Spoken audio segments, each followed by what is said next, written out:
Olá pessoal, bom dia, boa tarde ou boa noite. Não sei que horas vocês irão estar assistindo esse vídeo. Então, o tema da nossa aula é a Primeira Guerra Mundial. A nossa aula tem como objetivos: primeiro, relacionar os interesses imperialistas e o aumento do nacionalismo à eclosão da Primeira Guerra Mundial. Segundo, analisar a propaganda favorável à guerra e a atuação das mulheres durante o conflito. E, por fim, analisar as mudanças sociais, políticas, econômicas e geopolíticas ao final da Primeira Guerra Mundial. Bem, a Primeira Guerra Mundial, ela é também chamada de Grande Guerra, pois durante o período em que ela ocorreu, não se tinha noção de que ela seria a Primeira Guerra Mundial, né? Que ainda não havia acontecido a outra guerra, a Segunda Guerra. Então ela era chamada na época de Grande Guerra. Então a gente pode definir a Primeira Guerra como um conflito armado que envolveu a maior parte dos países do mundo e se estendeu de 1914 até 1918.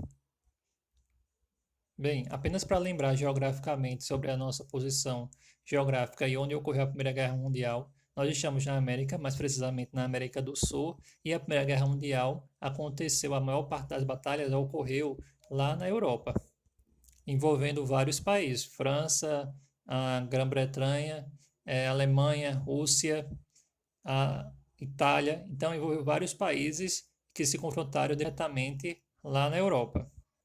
Bem, nós iremos falar agora de como o mundo estava antes da Primeira Guerra Mundial. O mundo passava por um período que se chamou, pós a Primeira Guerra Mundial, de Bela Época, que mais ou menos aconteceu de 1871 até 1914 e se caracterizou pelo crescimento dos centros urbanos, pelas inovações tecnológicas revolucionárias surgidas com o progresso da ciência e por novas formas de expressão artística, como a invenção do automóvel, do telefone, do rádio, do cinema. Então, as pessoas que viviam esse momento, elas não tinham a noção de quão destrutivo poderia ser um conflito armado. No entanto, alguns fatores, questões colocavam as potências da Europa daquela época em alerta.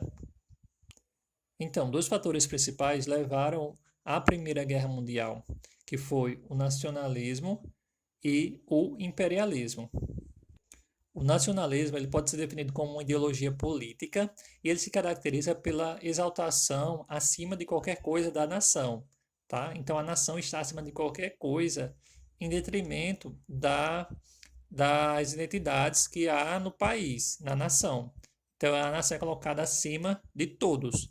Isso é o nacionalismo. Já o imperialismo, ele se caracteriza pela busca de conquista de territórios para para obter mercado consumidor e matéria-prima. Matéria-prima é a base para fabricar qualquer produto. Por exemplo, o algodão é a base, é a matéria-prima para a fabricação de tecidos, que precisam ser vendidos. Então, precisa de mercado consumidor para comprar tais tecidos e as roupas. Então, o imperialismo se caracteriza pela busca de isso, pela conquista de territórios, para obter matéria-prima e mercado consumidor. Então, nós iremos falar como isso inflamou, e isso fez com que o mundo entrasse numa guerra, esses países entrassem numa guerra. Inicialmente, iremos falar sobre o nacionalismo da Sérvia e depois as rivalidades que existiam entre os vários países que compunham ali a Europa, as principais potências da Europa. Então, a Sérvia era uma nação eslava independente que lutava para libertar os territórios habitados por eslavos na região dos Balcãs, a fim de formar a Grande Sérvia. Então, eles queriam formar um grande país e existiam outras eslavos que estavam sob o domínio do Império Austro-Húngaro.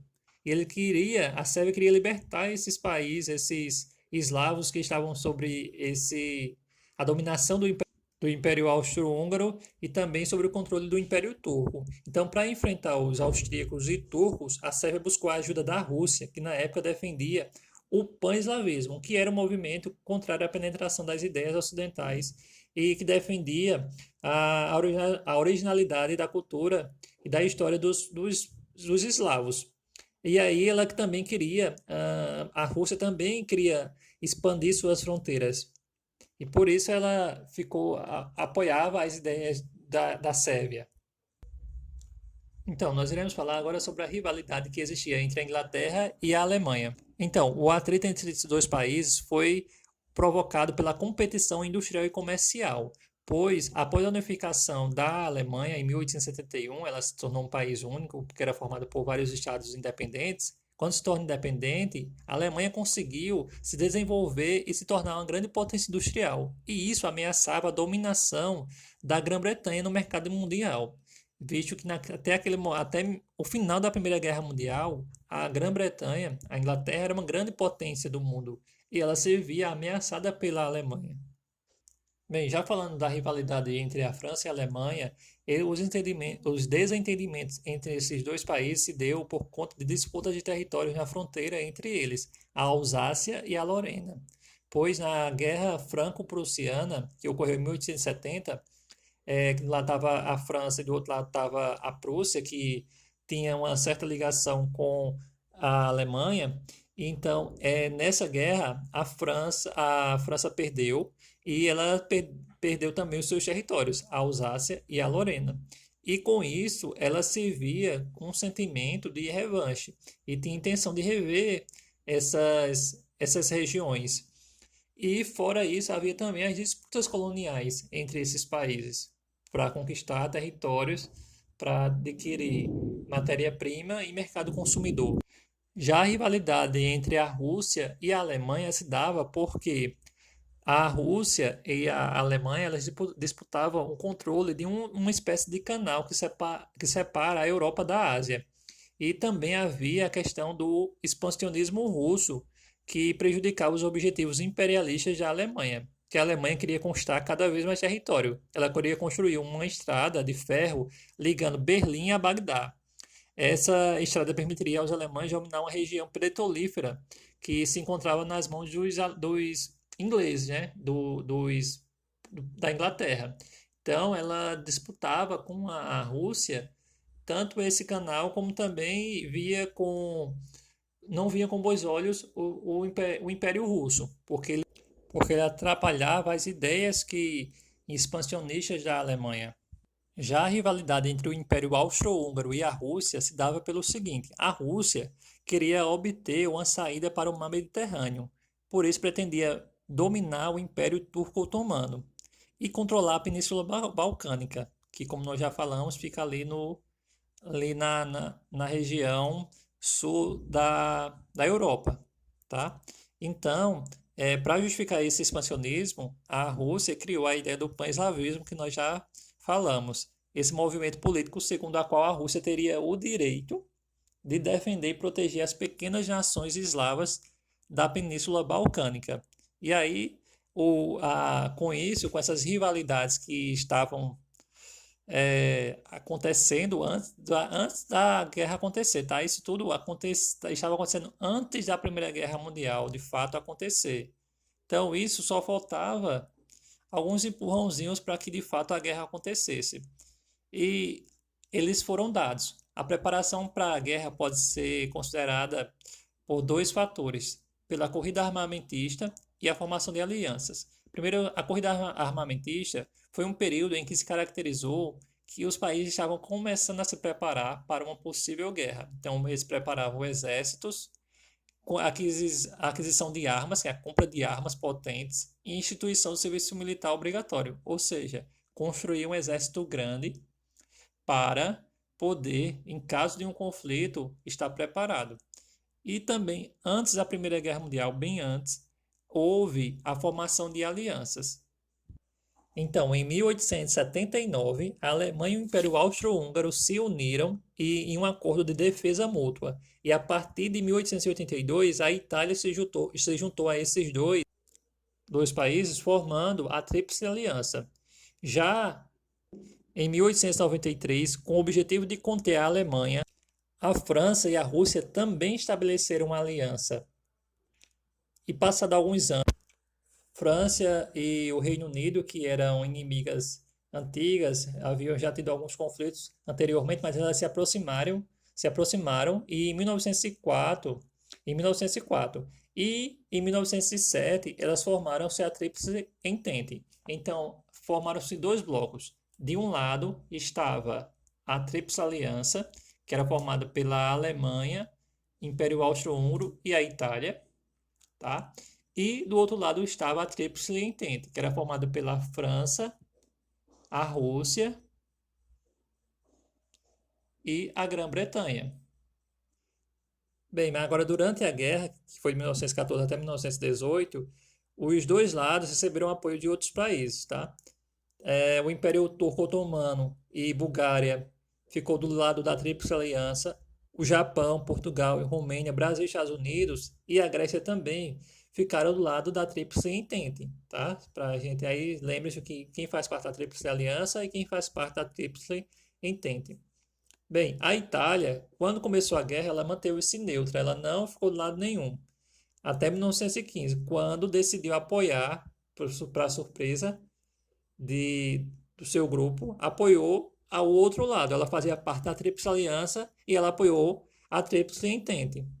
Então, como nós vimos, as principais potências da Europa elas estavam unidas por compromisso de ajuda mútua, né, e tratados de alianças. Então, em caso de algum conflito, um simples incidente poderia detonar uma guerra de graves proporções. E isso aconteceu, o estupim para a guerra, ou seja, o que desencadeou a guerra, aconteceu quando, em 28 de junho de 1914, um estudante patriota sérvio, o Gravilo, acho que é príncipe, acho que se fala, matou a tiros de revólver o arquiduque o Francisco José Ferdinando, o herdeiro do trono austro-húngaro.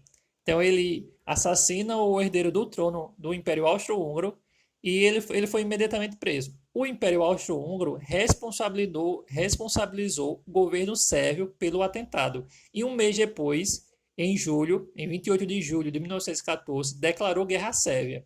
A partir daí, houve uma reação em cadeia. Em apenas 7 dias, aí as principais potências tinham se engajado na guerra, pois quando declarou guerra à Sérvia, quando o Império Austro-Húngaro declarou guerra à Sérvia, a Rússia logo se mobilizou em defesa da Sérvia. A Alemanha, por sua vez, declarou guerra à Rússia e depois à França. Os alemães também desrespeitaram um tratado que havia de neutralidade da Bélgica, que não poderia ser invadida a Bélgica. E os alemães foram lá e invadiram. Isso, com essa invasão, o Reino Unido, ou seja, a Inglaterra, ela declarou guerra à Alemanha. E aí se teve início a Primeira Guerra Mundial. Então, com a guerra declarada, era preciso convencer o povo, a população, para o esforço da guerra. Então, para isso, as potências investiram em propaganda nacionalista, por meio de fotografias, posters e cartazes, que eles convocavam o povo a participar como voluntários das equipes médicas e também conseguir recursos para as campanhas militares. Então, falando sobre o papel das mulheres na Primeira Guerra Mundial, é o seguinte, como os homens estavam na frente de batalha, então as mulheres assumiram seu lugar nas fábricas e aí então elas também se tornaram chefes de famílias, operárias, condutoras de bondes, agentes de serviço social, mas isso interrompeu a luta que havia por direitos também, porque ao final do conflito, os homens voltaram à sociedade e retomaram o protagonismo econômico e social. E eles assumiram os principais postos de trabalho, reforçando as antigas práticas e preconceitos em relação à mulher. Mas, de todo modo, a saída das mulheres, o trabalho nas fábricas, nas indústrias os novos postos que elas adquiriram foram importantes para a luta por conquistas de direitos. Bem, a Primeira Guerra Mundial pode ser dividida em 3 fases. A primeira fase a gente chama-se de movimento, a segunda de trincheiras e a terceira de nova fase de movimento. Então, nós vamos falar agora da primeira fase. Bem, essa primeira fase, conhecida como Guerra de Movimento, ela foi marcada por um intenso movimento das tropas. Inicialmente, os alemães eles marcharam contra a Bélgica e, mesmo assim, apesar da resistência bélgica, chegaram próximo a Paris, a capital da França. Os franceses tiveram a ajuda dos ingleses e conseguiram contra-atacar e deter o avanço dos alemãos, na batalha que ficou conhecida como Batalha de Marne. Como nenhum dos lados conseguiu vitórias, então a guerra ali estacionou. E aí passou-se para a segunda fase da guerra, a Guerra das Trincheiras, que se caracterizou pela estabilização das forças em luta. Ou seja, Nessa nova fase, a Guerra das Trincheiras, os exércitos adversários buscaram firmar suas posições, visando vencer o adversário por meio do desgaste progressivo das tropas. Então, faziam grandes valas e ficavam dentro para poder e atiravam uns aos outros, atiravam de um ponto ao outro para tentar destruir o exército pelo cansaço e pelas mortes que eram ocasionadas, mas não tinha como avançar, porque eles estavam dentro de valas, então não tinha um avanço, uma mobilidade na guerra. A Primeira Guerra também inaugurou o uso de armas químicas que causava morte em poucos segundos, em poucos minutos. Também o uso de metralhadora, de canhões, que até então não se utilizava. E falando da terceira fase da Primeira Guerra, nós temos uma nova fase de movimento, que mais ou menos foi de 1917 a 1918. Se caracteriza pela entrada dos Estados Unidos e do Brasil na guerra. Os Estados Unidos e Brasil entraram no conflito porque tiveram navios afundados pelos alemães. Então eles entraram no conflito por conta disso. Os Estados Unidos porque também tinha investido em algumas nações europeias e aí ele não queria perder esse investimento. Os Estados Unidos entram e o Brasil entra no conflito ao lado da Tríplice Entente, tá? Que era formado pela França, Grã-Bretanha e a Rússia. Mas em 1917 há outro fato: a Rússia sai da Primeira Guerra devido à Revolução Russa que aconteceu lá, na Rússia. Por conta da sua saída, a Rússia ela teve que pagar uma indenização e no caso, a indenização aos países da Tríplice Entente, e ela também perdeu alguns territórios, teve que abrir mão de alguns territórios que eram sobre sua influência, como a Polônia, a Ucrânia, a Finlândia e outros territórios que ela tinha que estavam sobre a sua influência. Já em 1918, com o desgaste dos soldados alemães que já não suportavam mais a guerra não estava levando a lugar nenhum mesmo. Então, o Kaysar, o imperador, chamado Kaysar, na Alemanha, o Guilherme II, ele renunciou ao trono, se rendeu e renunciou ao Império Alemão, desistiu da ideia do Império Alemão e foi proclamado uma república na Alemanha. Em novembro desse mesmo ano, de 1918, foi assinado o armistício. Armistício é um acordo entre as nações para suspender um conflito armado. Então, foi assinado esse armistício e isso deu fim à Primeira Guerra Mundial. Bem, o saldo da guerra foi trágico. Mais de 9 milhões de mortos, 20 milhões de mutilados e dezenas de milhares de órfãos e refugiados que essa guerra ela causou. Antes mesmo do final da Primeira Guerra Mundial, foi proposto pelo presidente dos Estados Unidos um tratado de paz, que ficou conhecido como os 14 pontos de Wilson. Nesse tratado de paz, ele defendia uma paz sem vencedores, ou seja, não haveria culpados pela Primeira Guerra Mundial e todos os países, a ideia era que todos os países seguissem as suas vidas e se reconstruíssem sem culpar nenhum país em específico. Mas não foi isso que aconteceu, pois em 1919 foi assinado o Tratado de Versalhes. Por esse tratado, ele propunha duras perdas à Alemanha, várias. A Alemanha perdeu parte de seus territórios, zonas de exploração mineral e seus domínios coloniais. Ela foi obrigada a devolver os territórios da França, a Alsácia e a Lorena. Ela teve que pagar pesadas indenizações a seus adversários, cerca de 33 bilhões de dólares, e foi proibida de ter aviação militar, canhões pesados submarinos, e seu exército só podia ter no máximo 1.000 homens. 100 mil homens, aliás. No mesmo ano foi criado a Liga das Nações. Essa Liga das Nações, ela tinha o objetivo de garantir a paz mundial e se caso houvesse algum atrito entre os países, ela serviria como um árbitro para que os países conversassem e não entrassem em um novo conflito. Ela não funcionou como deveria, vamos dizer assim, porque o mundo entrou em outra guerra, que aconteceu a Segunda Guerra Mundial em 1939, E em 1946, essa Liga das Nações ela foi dissolvida, ela acabou. Suas funções ficaram, não tinha mais função, e aí foi criada a Organização das Nações Unidas em 1945.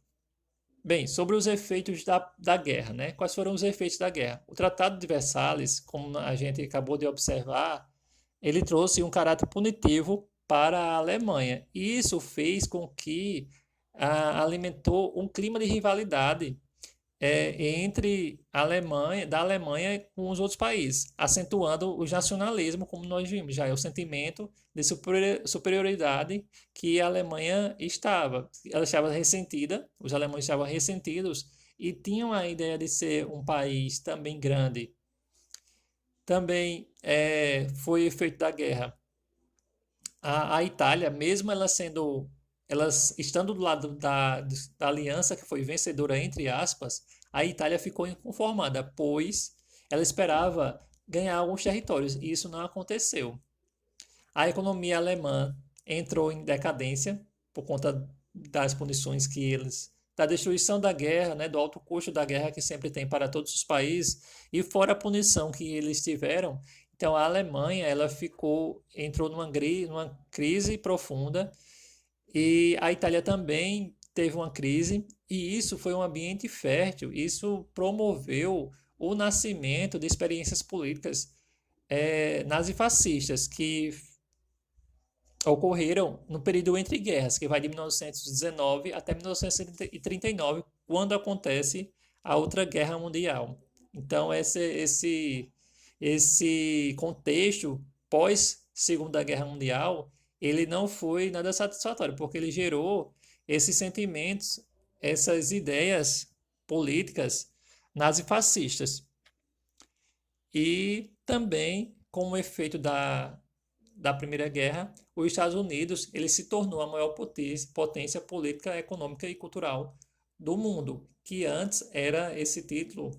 Quem era a maior potência do mundo antes do final da Primeira Guerra Mundial era a Grã-Bretanha. Também, como efeito da Primeira Guerra Mundial, do final da Primeira Guerra Mundial, os três grandes impérios eles se dissolveram e formaram-se novos países. O Império Alemão, o Austro-Húngaro e o Turco-Otomano, eles acabaram e novos países surgiram no lugar deles. Então, pessoal, é isso. A aula ficou um pouco longa, mas espero que vocês entendam e gostem. Um abraço e até a próxima aula.